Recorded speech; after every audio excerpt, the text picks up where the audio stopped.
అందరికీ నమస్కారం.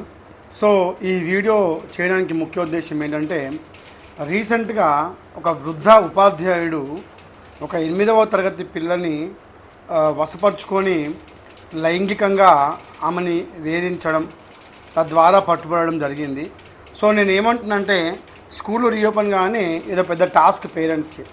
సో నేను ఏమంటున్నా, ఫస్ట్ ఆఫ్ ఆల్ ఈ కీచక టీచర్లని ఈ యొక్క ఏమంటారు కామోన్మాద ఉపాధ్యాయులని యాజమాన్యాలు ముందే గుర్తించాలి. వారిపైన అటువంటి కొంచెం మీకు ఏమన్నా అనుమానం ఉంటే వారిపైన ఒక ప్రత్యేక దృష్టి పెట్టాలి. అలాగే పేరెంట్స్ కూడా మన పిల్లలకి, అంటే నేను చాలామంది కూడా మా టీచర్లకు ఏం చెప్తానంటే, చిన్నపిల్లలకి ఎల్కేజీ యూకేజీ నుంచే what is bad touch, what is good touch అని నేర్పియాలి.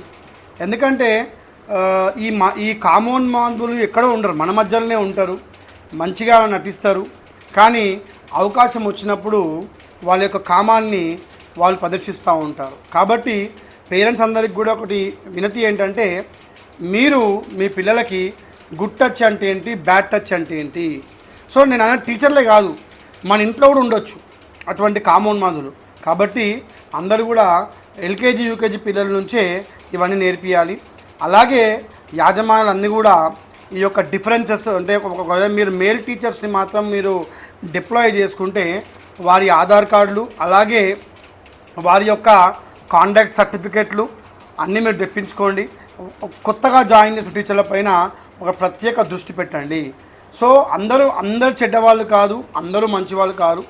మన టైం బాగాలేకపోతే అటువంటి వాళ్ళు మన దగ్గరనే జాయిన్ కావచ్చు. ఎందుకంటే చిన్న ఎగ్జాంపుల్ చెప్తా, నేను ఒక 8-9 ఇయర్స్ కింద ఒక లక్ష్మణ్ అని చెప్పి ఒక సార్ నా దగ్గర జాయిన్ అయినాడు. జాయిన్ అయిన తర్వాత కొద్ది వారం రోజులకే ఒక అమ్మాయికి సైగలు చేయడం నేను అబ్జర్వ్ చేసినాక అతని పైన ఒక స్పెషల్ దృష్టి పెట్టినాను. ఒక వారం రోజులు తెలిసింది ఏంటంటే, వాడు ఒక అమ్మాయిని ట్రాప్ చేద్దామని ట్రై చేస్తున్నాడు. సో ఇక్కడ ఇంకోటి ఏమవుతుందంటే, ఈ 9th క్లాస్ 10th క్లాస్ అమ్మాయిలకి ఏంటంటే ఇంప్రాక్టివేషన్ లెవెల్స్ ఎక్కువ ఉంటాయి. సో వాళ్ళు జల్దీ అట్రాక్ట్ అవుతారు. సో ఇటువంటి కామోన్మాదులు ఏం చేస్తారంటే అటువంటి పిల్లల్ని టార్గెట్ చేస్తారు. సో అది మేము గుర్తించి వాడిని రెడ్డగా నేను వారం 10 రోజులు పట్టుకొని వాడిని చితకబాది మళ్ళీ ఏ స్కూల్లో కూడా జాయిన్ కాకుండా వాడి ప్రొఫైల్ని నేను వాట్సాప్ గ్రూప్లో పెట్టినాను.